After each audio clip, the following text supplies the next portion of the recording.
श्रीपाद राजम शरणम प्रपद्ये. अध्याय 25. रुद्राक्ष महिमा.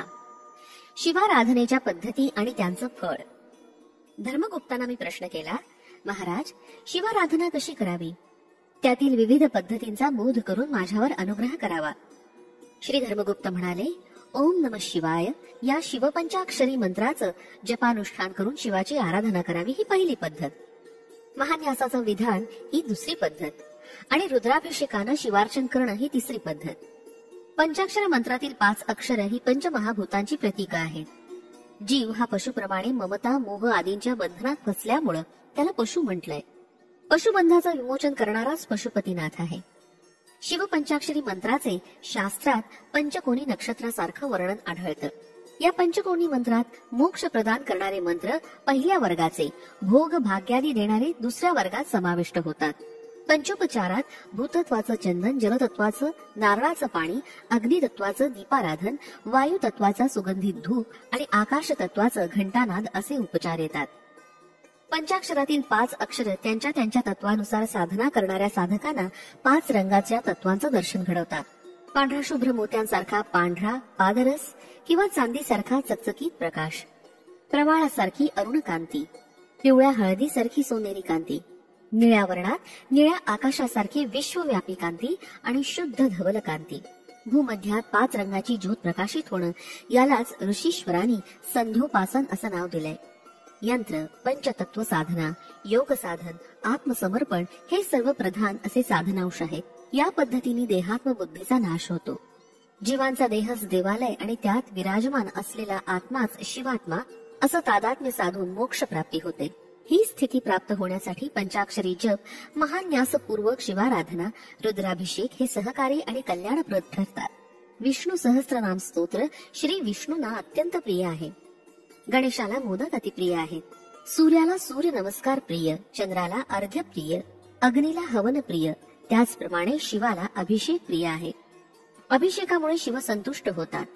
ब्रह्मकल्पातील प्रलयाच्या वेळी भविष्यातील सृष्टीसाठी सकल जातीचं बीज म्हणजे समस्त जीवराशी, वृक्ष, औषधी वनस्पती यांचं बीज एका पूर्ण कुंभात भरलं.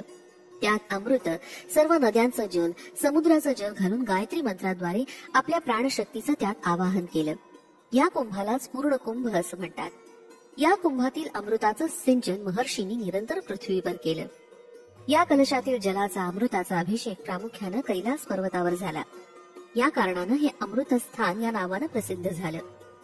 श्रावण पौर्णिमेच्या दिवशी अमरनाथ गुहेत बर्फाचं शिवलिंग तयार होतं. या दैवी शिवलिंगाचं दर्शन घेतल्यास समस्त पापापासून निवृत्ती होते. वशिष्ठ आणि अगस्त्य मुनींचा जन्म.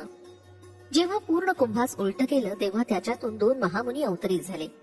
यापैकी पहिले वशिष्ठ मुनी आपल्या शुभ्र तेजानं तळपत होते आणि दुसरे अगस्त्य मुनी नीलवर्णाचे असून त्यांची कांती अत्यंत तेजोमय होती. ते मित्र वरुणांच्या अंशरूपानं जन्मले. पूर्ण कुंभातील अमृतीकरण केलेल्या जलानं 11 वेळा 11 रुद्राभिषेक केल्यास 11चं पुण्यफल 11 रुद्र रूप हे शिवाकडून प्राप्त होतं.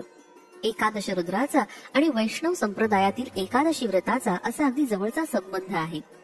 त्यामुळे शिव आणि केशव हे अभिन्न रूपच आहेत. नमकानं रुद्राभिषेक केल्यास अकाल मृत्यू दोषाचं हरण होतं. सोमग्रहाची अधिष्ठान देवता चंद्र आहे. चंद्र पुनरुज्जीवनासाठी मूल साधन शक्तींचा वर्षाव करतो. या चंद्रकलेचं स्थान योगी पुरुषांच्या भ्रूमध्यात भुवयांच्या थोडं वर सहस्राराच्या समोर चमकत असतं. ईश्वराच्या विविध रूपांचं वर्णन. या कारणानंच शिवाच्या शिरावर चंद्रकला आहे असं सांगितलं जातं. गुर्जर देशात म्हणजे गुजरात मध्ये असलेल्या सोमनाथच्या मंदिरात चंद्रकांत शिला वापरून शिवलिंगाच्या मस्तकावरील पांढरी चंद्रकोर केली आहे. येथील ज्योतीसारखे चमकणारे स्फटिकाचे ज्योतिर्लिंग पूजिले जाते. शास्त्राचं असं वचन आहे की स्वतःमध्ये रुद्र तत्व आल्याशिवाय रुद्राभिषेक करू नये. महान्यासामध्ये काळ म्हणजे स्वरूपाचा संहार करणारं. यासाठी अभिषेक करणाऱ्यांनी कालात्मक होऊन यज्ञ स्वरूप शरीरात न्यास करून रुद्राभिषेक करावा. बोधायन महर्षींच्या महान्यास रुद्राभिषेक विधानात शिवाचं वर्णन तत्पुरुष, अघोर, सद्योजात, वामदेव, ईशान असं केलं होतं. तत्पुरुष मूर्ती पलयाग्नीसारखी विद्युत रंगाची असते. अघोर मूर्ती मेघवर्ण असते. सद्योजात मूर्ती चंद्राच्या कांतीसम धवल असते. वामदेव मूर्ती गौरवर्णाची असते. ईशान मूर्ती ही तेजोमय असून आकाशवर्णाची असते. रुद्र सहस्रादी संख्येत असतात. रुद्राचे गण या नावानं संबोधल्या जाणाऱ्या देवता एका गणात 30,000 याप्रमाणे एकादश सहस्र गणात 33 कोटी रुद्राचे गण असतात. हेच गण भूमी, आकाश, अंतरिक्ष, जल, वायू, शरीर, प्राण आणि मन यांना व्यापून असतात असं वेदांमध्ये प्रतिपादित केलं आहे. श्रीपाद प्रभूंची अर्चना स्मरण करणाऱ्या भक्तांना 33 कोटी रुद्रांचा अनुग्रह. रुद्राक्षाचं वर्णन. या 33 कोटी रुद्रांचा अधिपती श्री गणपती देवता आहे. याच कारणानं आपल्यातील गणपती तत्वास योग मार्गाने दर्शवण्यासाठी श्रीपाद प्रभूंनी आपला अवतार गणेश चतुर्थीच्या या मंगल दिनी या भूमीवर घेतला. यासाठी श्रीपाद प्रभूंची अर्चना स्मरण करणाऱ्या साधकांना 33 कोटी रुद्रांचा अनुग्रह प्राप्त होतो. धर्मगुप्त पुढे म्हणाले, अरे बाबा शंकर भट्टा, शिवभक्तांनी रुद्राक्ष धारण करावा. तो अत्यंत लाभप्रद असतो. रुद्राक्षाच्या 4 जाती आहेत, त्या याप्रमाणे: ब्रह्मजात, क्षत्रिय जात, वैश्य जात आणि शूद्र जात. ब्रह्मजातीचं रुद्राक्ष पांढऱ्या रंगाचं असतं. हे रुद्राक्ष मिळणं अत्यंत कठीण असतं. क्षत्रिय जातीचं रुद्राक्ष लाल मधाच्या रंगाचं असतं. चिंचुक्याचा रंग असलेलं रुद्राक्ष वैश्य जातीचे असतात, तर काळ्या रंगाचं रुद्राक्ष शूद्र जातीचे असतात. सर्वसाधारणपणे पंचमुखापासून ते 16 मुख असलेले रुद्राक्ष मिळतात. एकमुखी रुद्राक्ष अत्यंत विरळ असतो. दुधात अथवा पाण्यात रुद्राक्ष घातला असता तो बुडतो. हलके रुद्राक्ष, कोवळे रुद्राक्ष धारण करणं निषिद्ध असतं. रुद्राक्षाला तांब्याच्या पळी खाली दाबून त्याच्या खाली तांब्याचं पंचपात्र पालथं ठेवावं. रुद्राक्ष चांगला खरा असल्यास तो प्रदक्षिणा घालण्याच्या दिशेनं फिरतो. काही रुद्राक्ष अप्रदक्षिणा म्हणजे उलट्या दिशेनं फिरतात. या रुद्राक्षांना द्रविड रुद्राक्ष म्हणतात. असे रुद्राक्ष गृहस्थानी वापरू नये. यांनी अनेक अनिष्ट प्रसंग उद्भवतात, संन्यास योग येतो. त्यामुळे असे रुद्राक्ष केवळ संन्यासी जनांनीच वापरावे. कालाग्नी रुद्रांनी असं सांगितलंय की पांढरे रुद्राक्ष ब्राह्मणांनीच वापरावे. क्षत्रियांनी लाल रंगाचे, वैश्यांनी फिका पिवळ्या रंगाचे आणि शूद्रांनी काळे रुद्राक्ष धारण करावे. हे रुद्राक्षच त्यांना अनुकूल असून त्यांच्या पापाचा नाश करून त्यांच्या मनोकामना पूर्ण करतात. एकमुखी रुद्राक्ष प्रत्यक्ष शिवस्वरूप असतो. द्विमुखी रुद्राक्ष अर्धनारी स्वरूप असतो. त्रिमुखी अग्निस्वरूप, चतुर्मुखी रुद्राक्ष ब्रह्मस्वरूप, पंचमुखी कालाग्नी स्वरूप, षडमुखी रुद्राक्ष कार्तिकेयाचं स्वरूप असतो. सप्तमुखी मन्मथाचं स्वरूप, अष्टमुखी रुद्र भैरवाचं स्वरूप, नवमुखी कपिल मुनींचं स्वरूप असतो. हा रुद्राक्ष अत्यंत दुर्लभ असतो. या रुद्राक्षामध्ये विद्याशक्ती, ज्ञानशक्ती, क्रियाशक्ती, शांतशक्ती, वामशक्ती, ज्येष्ठाशक्ती, रौद्रशक्ती, अंगशक्ती, पश्यंती अशा 9 प्रकारच्या शक्ती असतात. या कारणानंच हे रुद्राक्ष धर्मदेवता स्वरूप आहेत. दशमुखी रुद्राक्ष विष्णू स्वरूप, एकादशमुखी रुद्राक्ष साक्षात शिव स्वरूप, द्वादशीमुखी द्वादशादित्य स्वरूप असा रुद्राक्षांचा विविध देवतांशी संबंध आहे. श्रीपाद प्रभूंनी प्रकृती, प्रवृत्ती आणि निवृत्ती यांचा अधिपती गणपती याचं तत्व आपल्या चैतन्यमय स्वरूपात धारण केलेलं आहे.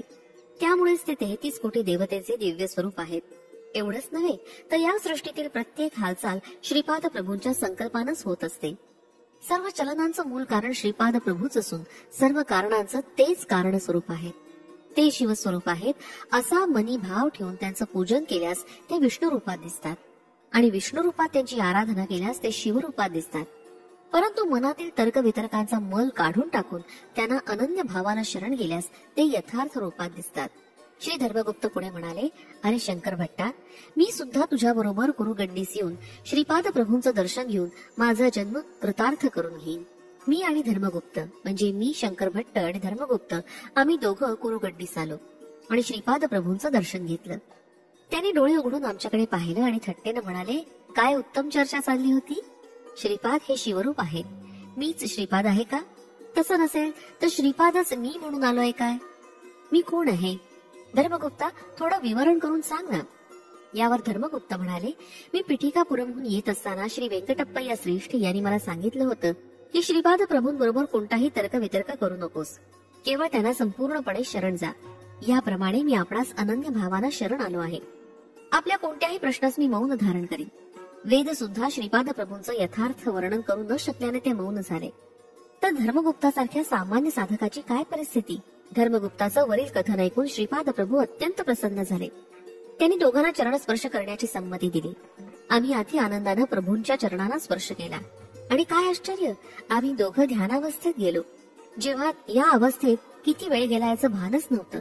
जेव्हा ध्यानावस्था उतरली त्यावेळी सायं संध्येची वेळ होत आली होती. श्रीपाद प्रभूंनी आम्हाला कृष्णा नदीचं पात्र ओलांडून पैल तीरावर जाण्यास सांगितलं. त्याप्रमाणे आम्ही दोघं श्रीपाद प्रभूंच्या दिव्य लीलांचं स्मरण करीत करीत कृष्णेच्या पहिल्या तीरावर गेलो. पहिल्या तीरावरील नदीच्या मऊ मऊ वाळूत आम्ही पोहोडलो आणि केव्हा निद्रा देवीच्या कुशीत गेलो ते कळलंच नाही. प्रातःकाळी जाग आली ती अत्यंत मधुर कंठरवानं म्हणालेल्या योगीजनांच्या श्रीपाद श्रीवल्लभ दिगंबरा या नामस्मरणानं. श्रीपाद श्रीवल्लभांचा जय जयकार असो. फलश्रुती. आर्थिक समस्या दूरीकरण.